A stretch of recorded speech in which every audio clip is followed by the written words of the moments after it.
अरमान के एक्सीडेंट की खबर सुनकर अभीरा को लगा गहरा झटका। वो बिना पल गवाए पहुंच जाती है सीधा हॉस्पिटल की तरफ, जहां दरवाजा खोलते ही उसकी नज़र सिर्फ अरमान पर पड़ती है, जो कि बिस्तर पर लेटा हुआ होता है, लेकिन उसे होश होता है।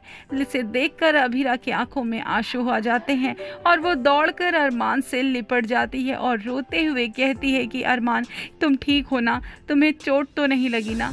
अभीरा एकदम पागलों की तरह अरमान के साथ बिहेव करने लगती है और तभी अरमान अभीरा के पीठ पर हाथ रखकर कहता है कि मैं ठीक हूँ अभीरा, मुझे कुछ भी नहीं हुआ, मैं बिल्कुल ठीक हूँ। दोनों की मुलाकात बेहद ज़्यादा इमोशनल होती है, लेकिन तभी पीछे से दो आवाज़ें आती है, मायरा और गीतांजलि की। मायरा दौड़ती हुई अंदर आती है और अरमान से लिपट जाती है और कहती है कि पापा, और उसके पीछे गीतांजलि भी होती है। और जब अभीरा को अरमान के गले लगे देखती है तो वहीं ठिठक कर रुक जाती है।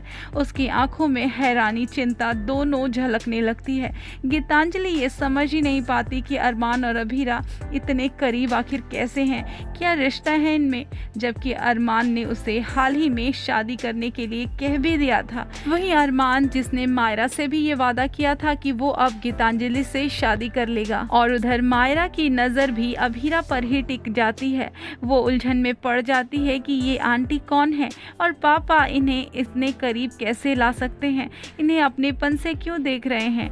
मायरा को हमेशा यही लग रहा था कि उसके पापा की जिंदगी में सिर्फ एक ही औरत है, गीतांजलि। और दोस्तों, यहीं से कहानी में बहुत बड़ा ट्विस्ट आता है, जहां मायरा बहुत ज्यादा उलझन में हो जाती है और अपनी मासूमियत से कहती है कि पापा, मुझे ये आंटी अच्छी नहीं लगती, आप इनके पास मत जाया करो। ये सुनकर अभीरा का दिल भी पूरी तरह से टूट जाता है। वो रोने लगती है। अभीरा की अपनी ही बेटी उसे पहचान तक नहीं पा रही और उल्टा उससे दूर रहने को कह रही है। अरमान इस पूरे मामले में उलझता हुआ नजर आएगा और इसी वजह से अरमान गुस्से से अभीरा को बहुत कुछ समझा देता है और कहता है कि अभी तक मायरा को नहीं पता कि उसकी असली माँ कौन है। ये बात उसे फिलहाल नहीं बतानी चाहिए, क्योंकि अभी मायरा बहुत ज्यादा क्रिटिकल कंडीशन में है।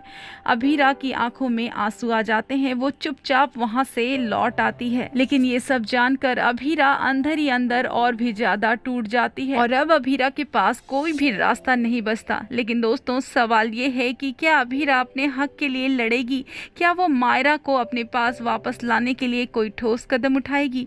ये सब कुछ अरमान के खिलाफ कस्टडी केस फाइल करने की तैयारी भी कर सकती है। वेल दोस्तों, देखना काफी इंटरेस्टिंग होने वाला है कि मायरा को भी उसकी सच्चाई का पता चलने वाला है। क्या माँ बेटी यानी कि अभीरा और मायरा का मिलन भी होने वाला है? ये सब कुछ जानने के लिए चैनल को सब्सक्राइब जरूर कर लें। धन्यवाद।